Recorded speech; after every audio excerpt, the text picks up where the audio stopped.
वंदना गर्ग ने लिखा है, प्रणाम।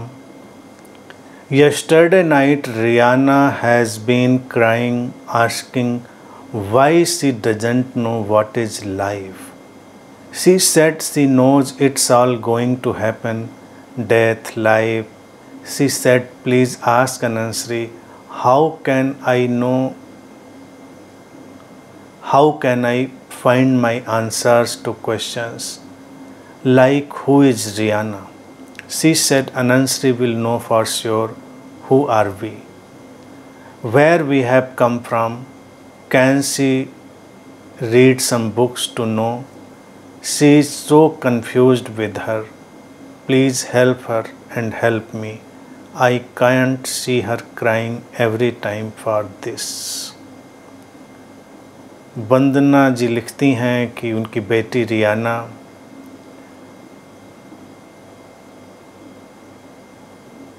ने रोते हुए उनसे कहा कि ज़िंदगी क्या है ये उसे नहीं पता, क्या होने वाला है, ये जन्म, ये मृत्यु। अनंश्री से पूछिए, उनको ज़रूर पता होगा कि कौन है हम और क्या है ये ज़िंदगी, कहाँ से हम आए हैं। और पूछती हैं कि क्या कोई पुस्तकें उसके लिए सजेस्ट करी जा सकती हैं और इस स्थिति से कैसे बाहर आया जाए। सो वंदना जी, अगर रियाना सुन रही हैं तो वो भी सुने। पुस्तकें तो देखिए मैं बहुत सजेस्ट कर सकता हूँ, लेकिन इस पड़ाव पर, इस स्टेप पर मैं नहीं करना चाहूँगा। और मेरा सजेशन भी रहेगा कि अभी इस तरह की तमाम किताबों से उसको दूर ही रखा जाए। ज़िंदगी को थोड़ा अब मौका देना चाहिए। हाँ, थोड़ा वक्त बीतने दीजिए तो तमाम पुस्तकें मैं सजेस्ट कर दूंगा जिनको वो देख सकती है। मेरा सारा जीवन बहुत बहुत पढ़ते हुए बीता है, तो वो कोई समस्या नहीं कि क्या पढ़ा जाए। लेकिन बहुत बहुत पढ़ने के बाद मेरा निष्कर्ष ये भी निकला है, मेरा जो एक्सपीरियंस रहा है कि नहीं पढ़ना चाहिए ज़्यादा। अगर हमारे सामने कोई व्यक्ति हो जो हमको बता सके और ऑनेस्ट हो, पूरे प्रेम से बात रख रहा हो, तो उसकी सुन ले, वो ज़्यादा टाइम बचाने वाला है।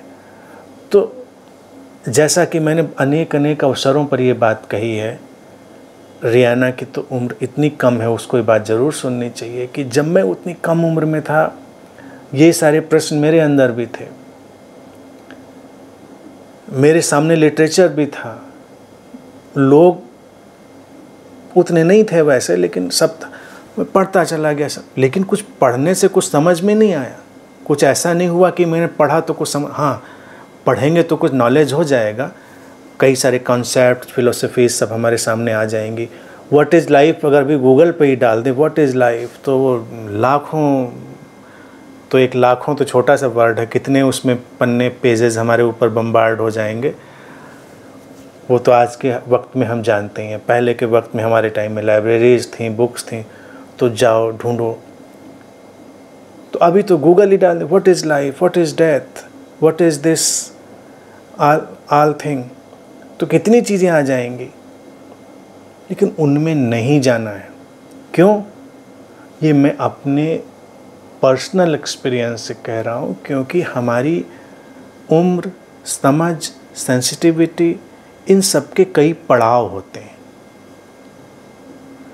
और अगर हम कोई बहुत बड़ी बात बहुत कम उम्र में अपने अंदर डालते हैं, यानी एक्सपोज हो जाते हैं उस चीज़ पर, तो हम उसको इंटरप्रेट अपनी अभी की लिमिटेड थिंकिंग, लिमिटेड माइंड और लिमिटेड अंडरस्टैंडिंग से ही करेंगे। तो जो अंडरस्टैंडिंग हमारे अंदर आएगी वो भी लिमिटेड हो जाएगी। लेकिन हमने पढ़ तो बहुत बड़ी चीज़ ली थी। अभी इस प्रश्न के उत्तर के लिए क्या, अभी उसको अष्टावक्र पढ़ा दीजिए, उसको ताओ ते चिंग पढ़ा दीजिए, सब सारे ये इन्हीं बातों के तो उत्तर उसमें दिए गए हैं, इन बातों के। तो अभी उसकी उम्र में इनका क्या लेना देना है, वो पढ़ लेगी कहीं, हाँ बिल्कुल। लेकिन जो एक्सपोजर हो जाएगा उन बातों का, वो आगे की जर्नी के लिए उसको रोक देगा, बात नहीं समझ में आएगी। मैंने उन चीज़ों को वाइप करने के लिए, पहुंचने के लिए कितना कष्ट सहा है, ये आप नहीं समझ सकते। आप लोग जो इम्प्रेशन मेरे ऊपर पड़ गए पहले के, क्योंकि मुझे सब लिटरेचर अवेलेबल था, मैंने सब पढ़ डाला, सब इम्प्रेशन आ गए सब, और उस समझ से हमने सब अपने निष्कर्ष भी निकाल लिए।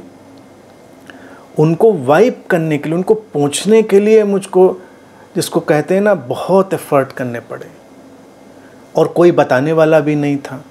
इतनी अकेले की ये जर्नी थी कि कोई बताए कि गलत हुआ कहाँ पर है। यहाँ पर ये फॉर्चुनेट सिचुएशन है कि ये चीज़ मैं शेयर कर सकता हूँ कि ऐसा हुआ और ये बताने के लिए कोई है सामने, तो इसलिए उसको खुश रहने दीजिए। दूसरी बात, इन बातों को लेकर अगर वो रो सकती है, उसके आंसू आ सकते हैं, तो ये सबसे फॉर्चुनेट सिचुएशन है। इसके लिए तो उसकी मम्मी को, पापा को, उसको स्वयं को बहुत फॉर्चुनेट समझना चाहिए। नहीं तो ज़िंदगी में लोग पता नहीं किन बातों के लिए हाथ पैर मारते हैं।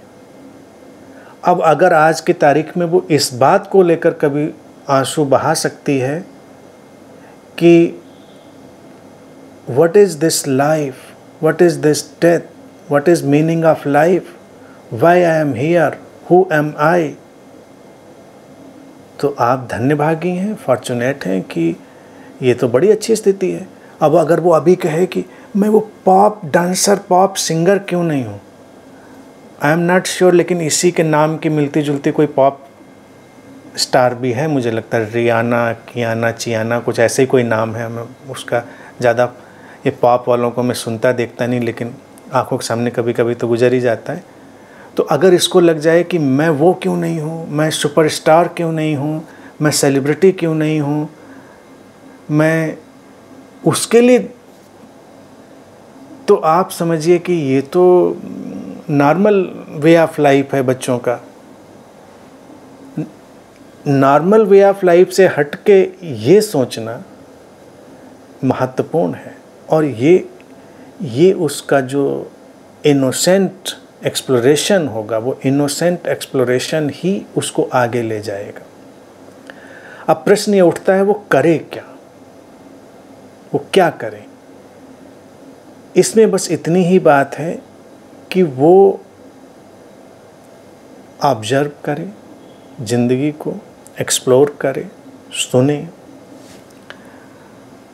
अपने घर में है, अपने परिवार में, तो जो आपस की बॉन्डिंग है, रिलेशन है, प्यार है, उसमें डूबकर जीने की कोशिश करो। चारों तरफ नेचर है, इन्वायरमेंट है, उसमें डूबकर जीने की कोशिश करो। जल्दबाजी की ज़रूरत नहीं है कि जल्दी से कोई निष्कर्ष निकाल लिया जाए, जल्दी से कोई उसका एंड रिजल्ट निकाल लिया जाए, इसकी ज़रूरत नहीं, क्योंकि सारे क्वेश्चन जो हैं इनका कोई आंसर नहीं होता, ये क्वेश्चन डिज़ॉल्व होते हैं। ज़िंदगी क्या है? ज़िंदगी टोटलिटी है।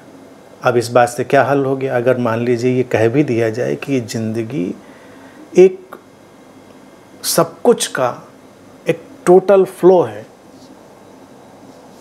तो समझो, बच्चा तो बच्चा, बड़ों को भी इससे क्या समझ में बात आई? ओके, बड़े चूँकि फिलोसफर हो चुके हो तो कहेंगे राइट। बच्चे के इसका मतलब क्या? ये तो बात और उलझ गई। तो टोटल फ्लो ऑफ लाइफ जानने के लिए टोटल होकर जियो। एक एक काम, छोटे से छोटा काम, चाहे खेलना, पढ़ना, सोना, उठना, व्हाटएवर जो भी किया जा रहा है, उसको पूरी टोटलिटी से, कल क्या होगा, अगले पल क्या होगा, इसको बिना सोचे हुए। बच्चे, देखिए एक चीज़ में, वंदना जी आप समझिए बात को, इसको, बच्चे एक चीज़ में बहुत ही गिफ्टेड होते हैं। नेचर ने उनको गिफ्ट ही दी होती है कि वो प्रेजेंट में रहते ही हैं, वर्तमान में वो होते ही हैं। उनके ऊपर फ्यूचर अभी, पास्ट तो उनका अभी छोटा सा होता है टुकड़ा, तो पास्ट उतना हैंग होता नहीं, फ्यूचर भी उतना हैंग होता नहीं। तो पेरेंट्स उनको प्रेशर डाल डाल के उनका फ्यूचर क्रिएट करते हैं। कुछ बनना है लाइफ में, कुछ करना है, कुछ बड़ा करना है, स्टार, हम तो यही चाहते हैं ना बच्चों को। और अगर ये वाले प्रश्न आ जाएं बच्चे के अंदर तो भी माँ बाप चैन से नहीं बैठते, सोचते हैं ये तो प्रश्न बिल्कुल बुद्ध वाले आ गए, ये तो बुद्धा वाले प्रश्न आ गए, तो अब इसको बुद्धा ही हो जाना है जीवन में। तो फिर वो बैठ के सोचने लगते हैं कि कब होगा बुद्धा, कब होगी बुद्ध। कई लोग ऐसे मैं देखता हूँ, बच्चा है थोड़ा सा इंटेलिजेंट हुआ और लोग इंतज़ार करने लगते हैं, अब ये तो अवतार हो गया है बच्चा। उसको ये प्रेशर भी मत दीजिए कि उसको कुछ बुद्ध होना है, नहीं होना है या ऐसा होना, वो भी प्रेशर नहीं, वो भी फ्यूचर है, उसका भी क्या करना। मूल चीज़ है इस प्रेजेंट मोमेंट में टोटलिटी से जीना, जिसमें बच्चे गिफ्टेड ऑलरेडी हैं, हम उनको ड्रिफ्ट कर देते हैं धक्का दे देकर। और यकीन मानिए जब इस सारी अपने टैलेंट और पॉसिबिलिटी के साथ बच्चा प्रेजेंट में कुछ भी करता है तो उसका फ्यूचर बहुत ही सुंदर ढंग से क्रिएट होता चला जाता है। हम कल्पना भी नहीं कर सकते कितना सुंदर क्रिएट हो जाएगा। बस हमने इतना ही कहा कि चलो कोई बात नहीं, कल क्या होगा इसकी हम चिंता ही नहीं करते, हम बात ही नहीं करते। आज जो करना है पूरा करो, अच्छे से करो, खुश रहो, सो जाओ, सुबह उठना तो आगे की बात करना। दूसरी बात पेरेंट्स इतनी ही कर सकते हैं कि तुम ज़िंदगी में कुछ करो ना करो, कुछ अचीव करो ना करो, मुझे इससे भी कोई फ़र्क नहीं पड़ता। अब अगर ऐसे प्रश्न भी किसी बच्चे के अंदर उठे हैं तो उसका मतलब इतना ही है, हम उसको यही कह सकते हैं कि तुम अपनी उस इटर्नल पीस को अटेन करके जियो, तुम अपनी हैप्पीनेस में जियो ऑल द टाइम। तुम जो एक टोटल अलाइवनेस है उसमें जियो, मेरे लिए इतना ही महत्वपूर्ण है। और हर पेरेंट्स के अपने अपने संसाधन होते हैं, इसलिए उस पर मैं बहुत टिप्पणी नहीं करूँगा, क्योंकि हर पेरेंट्स के जो भी संसाधन है वो ये कह सकते हैं कि मेरे जो भी संसाधन है वह मैं तुम्हारे लिए उपलब्ध करा दूँगा, बाकी अस्तित्व तो देखेगा। निश्चिंत होकर आज की ज़िंदगी, अभी की ज़िंदगी जियो। और रहा सवाल आंसुओं का, let them happen, tears are beautiful. और किसी अच्छी बात में आए आंसू तो सुंदर हैं, तो उसमें वह आंसुओं को हटाइए भी नहीं, क्योंकि वो आंसू ही कोई डेप्थ क्रिएट करेंगे, कोई गहराई क्रिएट करेंगे। बात क्लियर हुई? नहीं क्लियर हुई? क्लियर है ये पॉइंट से समझें उसको। कोई फ्यूचर उसके ऊपर हैंग ना करें। अभी कुछ साल कुछ भी बहुत स्पेशल पढ़ने की ज़रूरत नहीं, जिधर उसका दिल जाए वो चीज़ पढ़े। आंसुओं से बचने की कोई ज़रूरत नहीं है। और ज़िंदगी को पूरी इंटेंसिटी से ऑब्जर्व करना, एक्सप्लोर करना, देखना, जीना, बस इतना काफ़ी है। और फिर धीरे धीरे ही इन सब प्रश्नों के उत्तर, या उत्तर कहें, सल्यूशन कहें, आंसर नहीं, उनके सल्यूशन एक दिन डिसेंड होने लगते हैं।